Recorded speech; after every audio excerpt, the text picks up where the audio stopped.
keskustelemme nyt meidän tyttärestä! Joo, okei, puhutaan sitten meidän tyttärestä. Koska sä olet viimeksi maksanut elatusmaksuja? Mitä? Vitun luuserin, vittu! Mä menetin mun duunin, vaimon, asunnon, kaikki. Kelpaa vielä rikollisen.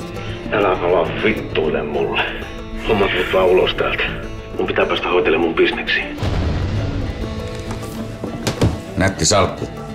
Mitäs siellä on? 1 000 000 Euroa. Voisit sä auttaa mua? Mä oon huolissani Suvista.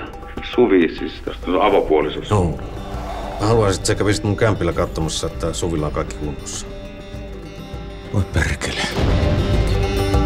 I den här resväskan finns 12 miljoner svenska Du har kommit till fest, eller? Jag är... Jag föreslår att du slutar snacka skit. Gå ut!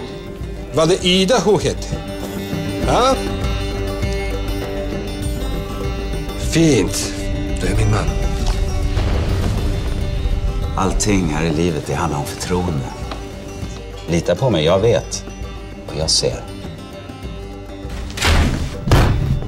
Ei jumalauta. Helppo homma. Yksi iso osto ja rahat pankki. Mä hoidan loput itse. Hyppääs kyytiin. En mä taika. Tuu nyt vaan.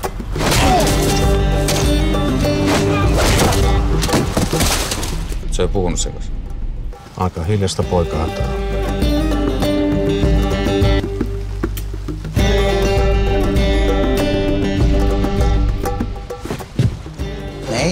Nej, ta det lugnt.